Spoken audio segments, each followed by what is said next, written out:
What I didn't mention before is I'm also an independent director on BioGrow, the organic certifiers, and really interested in maintaining integrity in our food systems. Of course, BioGrow are focused on international export markets and ensuring that the produce that we send offshore is free of pesticides and herbicides and all those other nasty things that we talk about. So I have a left and a right-leaning orientation towards food and beverage. Hi, my name is Stanley. I started the Whangarei Food Co-op a couple of years ago in Whangarei. I am an entrepreneur and a computer programmer, mainly. So I tend to view and look for technological solutions to our problems because that's my area of expertise, and I have a really strong passion for and vision for people to be eating more of the food that is grown nearby. So I'm Ann Palmer. I think you guys know who I am at this point, but I have had this sort of interloper relationship with food hubs because there are a lot of food policy councils in our region that have tried to do feasibility studies and work on various models of food hubs with not a lot of success. So it's been a very interesting journey. So mine comes at it from, just sort of like doing the studies, what are they telling us and what are we missing? Very different. I live in a very different culture in many ways than the New England. So we are much more like Mid-Atlantic, Chesapeake, even though we're just south of them. Thank you. So that first question really is, well, what are the features of food hubs that you're familiar with? What do they look like? What do they do? Well, while I was in Canada, I had the opportunity to tour the Center for an Agricultural Economy in Vermont, and actually I recognized one of the people in the video because I had an interview with her, and it was really fascinating getting to see their particular style of food hub, and she kind of broke food hubs down into the main categories that I think Joseph was talking about before. Some act as simply aggregation points for, all a bunch of small farmers send tomatoes to this warehouse and then trucks go to that warehouse because it's more efficient than going to all the little farms. That's one style of food hub, and it's relatively easy to set up and very valuable because it allows smaller growers to get access to a larger buyer in an efficient way, because that's often the problem, is that we have these economic efficiencies that only come with a certain scale, and to get certain scale requires large amounts of investment, and that's really hard to get, especially in New Zealand. So food hubs allow us to creatively benefit multiple people by pooling investment generally, and that can take the form of those logistics centers like we've seen. And there's a food processing plant like I actually toured in Vermont. Those ones are really cool, really excited my imagination as an entrepreneur for all the potential they have to act as an incubator for new businesses as well as supporting other businesses. They sold directly to institutions like in that video. They're really cool, those ones. And then there's also ones that are more kind of like a retail outlet. They're kind of like a stop-in shop, kind of like a pack and save where the growers just dropped off the stuff that morning, or an indoor farmer's market. That is also technically a type of food hub where they deal directly with the end user, the customer, the consumer, whatever you want to call them. Have I missed any? No? Okay. With processing, we spent a lot of time talking about the horticultural markets and food hubs. I'm really interested in the agriculture markets and food hubs. So we're in Northland, and I think Lloyd was saying yesterday, you can't get his lamb done up here. If there's poultry, we get poultry in Northland. So there is a whole, and then seafood, there's some seafood, but not a lot of seafood. There's opportunities in that agriculture area where I think Northland has some amazing produce that is not capitalised on. The other thing I'd like to add in around flora, on land we seem to have it tied up, but there's a whole lot of flora in our water, seaweeds specifically, that are quite amazing, have amazing bioactive properties, and also commercial opportunities that are also not being looked at very strongly. I guess the third string to my bow, I'm sort of looking forward here, and the third one is about looking back, because acknowledging rongoa and traditional Maori medicine and the knowledge of herbs, flora and plant types for all sorts of opportunities to support us to be have stronger well-being seems to be lost a little bit, but there's opportunities there for us to enhance and reinvigorate that knowledge and support our community to grow forward based on what is essentially really old knowledge. So I think there's a nice little cyclical component there around those three areas where Northland actually has a big opportunity. You've sort of segued into that next question, and then maybe if we carry on with that. But I was just wondering too, a comment further. Meat has been raised a few times. It has. And so, what are the solutions there? Because some of the people who talk about meat have said that small growers who are growing meat biologically have to send it off to the chain. Bev isn't here. Bev Trowbridge has been here before. She had meat. It was, but the people who were trucking, the large processors actually told the people that were trucking her meat that they trucked her meat, they couldn't truck theirs. Yeah. So there's some sort of pretty harsh monopolistic very practices. dirty business practices, basically. Yeah. And so if you want to do organic, it's almost impossible to change the chain. Yeah. So there's another challenge there in that respect. So you got some solutions on that one? I guess structurally looking at it, there are two major challenges there. One is food safety. So it's food safety around the processing and ensuring that the regulations of the processing are made. And then the other one is for the person who sets up the processing unit, that they can get a collective strength in the produce that is coming to them to be processed. And I think when we were looking at the food hub, one of the things, and again, fragmented is probably wrong word, but I'll use it. Fragmented nature of our regional economy. There are lots of opportunities within our economy, but because of that fragmentation, they are not collective. At one point, if we use olives as an example, there were 5 presses in the far north. Now there's not. We're astounded that there are 3 olive growers and 1 press out my way, out the Heads way, which is great. So they're starting to work together in a little pocket. So yes, the challenge coming back to it is proximity. Proximity to a hub is really important, because if you are transporting livestock, they're not happy when they get there, so therefore the quality of what they are is going to be diminished.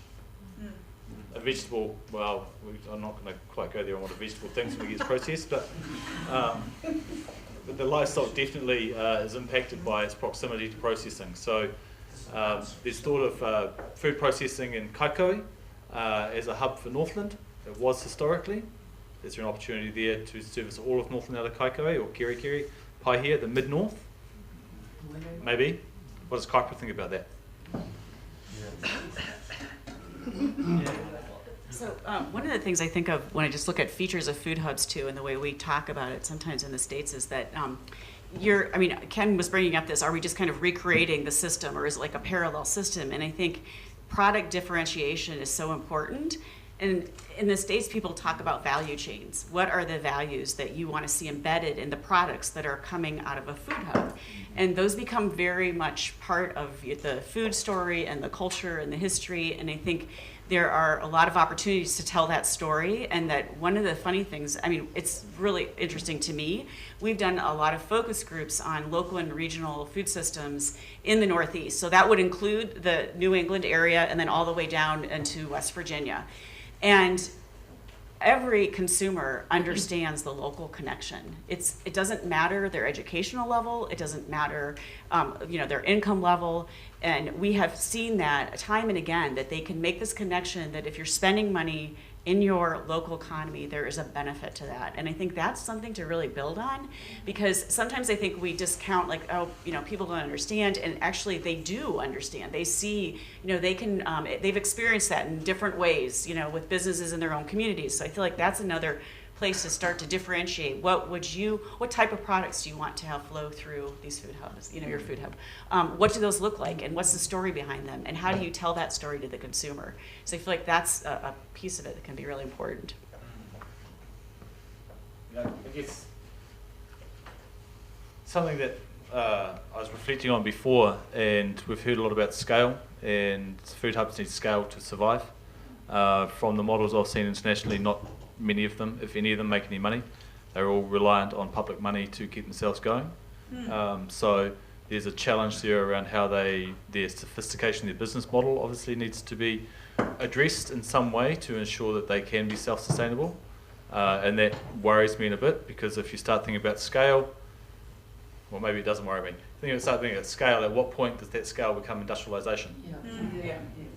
And how big do we want to come? And how big do you want to, exactly. 4-bedroom homes, Yeah. Do we have to grow and grow and grow? And So at that point, the growth paradigm of the we're on this. That's what we're all not really looking to reinforce here. But at the same time, we need to create sustainable enterprises so people can create surpluses to distribute to whichever cause, whether that's a profit or a community group or an enterprise that they want to. So how are they self-sustainable in that model? And when you look at the food hubs as they are, the dreaded middleman, as was mentioned twice yesterday, is what a food hub is. So therefore, if you've got the dreaded middleman in your food hub, and they've got to make a margin to survive to get the business model working, are we actually going counter purposes by talking about food hubs in the processing component? Do you call them a conscious middleman? A conscious middleman, perhaps, yeah? Well, the cooperative is... There's actually one food hub that actually kind of exists in New Zealand now and works brilliantly, works very efficiently, but does not make a profit, and it was intentionally designed that way. And that is Foodstuffs which is all our supermarkets. They run a food hub, effectively, which is a logistics center that manages all their ordering, deals direct with the farmers. So all a supermarket has to do, whether it's a New World, a Pack and Save, or a Foursquare, they just phone up or email or place online an order, and then the food hub for them that exists solely as a not-for-profit to serve the supermarkets gets to send them their goods. And that provides them a huge competitive advantage, despite the fact that Foodstuff has no interest itself institutionally in local food. Even if some of the supermarkets themselves individually do, they're so roped into this very beneficial system. So as a middleman, a food hub doesn't actually have to be for-profit, trying to vertically integrate, control the supply chain. They can work as a subservient business partner to a larger cooperative of businesses. It can fund its overheads and its people and look after itself. Yeah. And so far, many of the ones in the States still rely on donations, like we've seen, to run. But we do know that it is possible because we have the example in New Zealand, but they are working on a very different type of system. They're working on imported goods mainly, as well as dictating prices and things like that. Should we just throw it open to a general discussion? I just want to hold the questions for a bit. Any comments on that? Well, I mean, I know, like I said, I'm secondhand, so I do not claim, but I always, I know that in some of the models in the States, there's a fair amount of transparency. And I think that is all built on trust. So if there's trust in the system, it's easier to be transparent. And so when you talk about like the dreaded middleman, everybody kind of agrees that, there's some level of agreement there. But I think that is, that's hard to do. So it's a challenge. And I do think I've heard like 5 to 7 years is usually the breaking point where they start to get they're out of the red. And so it does take some time in terms of investment. 5 to 7 years, yeah. That's pretty good, actually. Yeah. Just sorry, if we'll hold questions for a while. Just to follow up on what Sean was saying about Foodstuffs, so we had an interesting conversation about them because the supermarket owners own the cooperative, and they have a distribution centre, and they say that they can't really take food directly into from local producers because it would undermine the economics of that distribution centre. But Sean has actually developed software here to link up people in a cooperative, and there's no reason why there couldn't be a software solution to that. But I mean, in Dargaville, I think it's another thing with kumara. The kumara you buy in Dargaville that have been grown around Dargaville go to Hamilton or something like that and then come back. So just this next question's for you, Anne. What do you think makes for a successful food hub? And then we'll check out how that might apply here. Well, I think you guys have kind of answered that, actually. I mean, I do feel like what you talked about would be the things I would say. And I think, the really good business acumen is really important, having a sense for that. And, what's the scale? You don't want to recreate the scale so big that you lose touch of it, and feel like that you're just, part of the industrial system. At what point, what's that tipping point? So, I won't claim to be able to add much to what you guys said, and I just feel like that you have listening to the two of you, you have a very good understanding of what it does take, and I think that type of initial investment is difficult. I mean, I don't know if you guys are familiar with Red Tomato, if you advent in Mass. Okay, so that is one of the only food hubs I know that in the States, and or know the owner and the founder, and they've been around for a long time, and they source all the way up and down the Northeast. So we get product in Maryland, even though they're in New England. So you got to, in some ways, it's sort of like deciding how big is your region going to be? How far are you going to consider local? Do you want to do, more regional? And does that bring more viability? Because you would have more product and more variety and things like that. So maybe I'm mostly posing more questions than answers, but I feel like you guys have a good, it's a good sense. That actually is a really good point about what makes a lot of sense, because when we talk about local food means different things to different people. For some, it means like it came within 50 kilometers of Whangarei. For some people, it means the entire Northland region.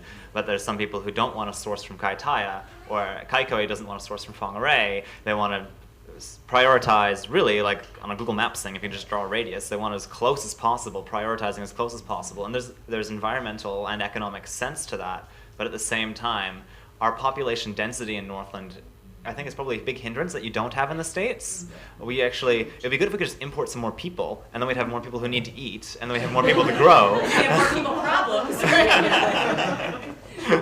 I think the comment you say around local and Kaitaia we're making around, and I suggested hyperlocal as a way of thinking about that, around the diversity within our region. Each of our communities is completely different, and they have different strengths and different growing cycles and different climates.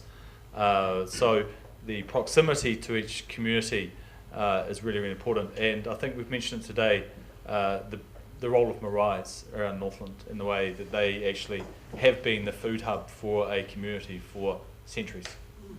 So we've lost that a little bit. So there's an opportunity to engage that, and then, of course, the inter-marae activity, or the inter-hub activity. So what's happening in the Hokianga, the Kaikoai with Kerikeri, 3 different hubs there, are they working together collaboratively?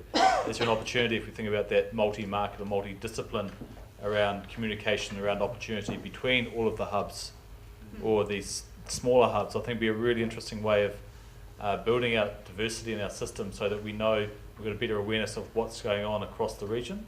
What grows in the east is different to the west. We know that already. The soil types are different, the climates are different. North and south, Kaipara and far north.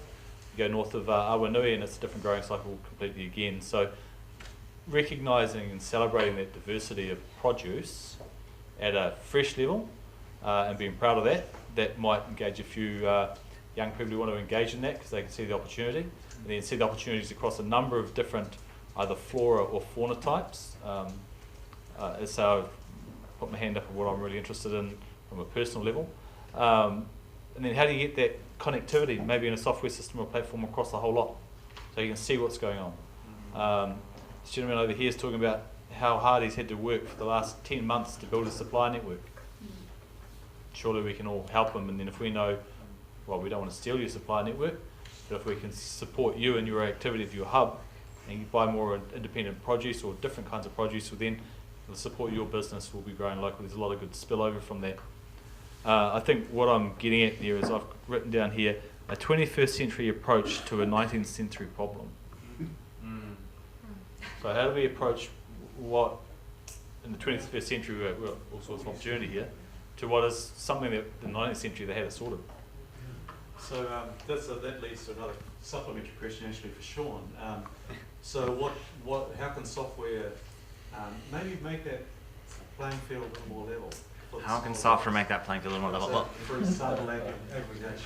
So for aggregation, software actually is very powerful, because all that stuff that you would just scream and bang your head in frustration trying to do in Excel, modern applications, modern software could do for you, basically. Artificial intelligence could even tell you which stuff to process first because it's oldest, or where to buy from first. You can do all these algorithms and optimizations in your aggregation. It could be incredibly efficient as long as you could collect the data first. And we are actually lacking significantly a lot of data about what is being grown, how it's being grown.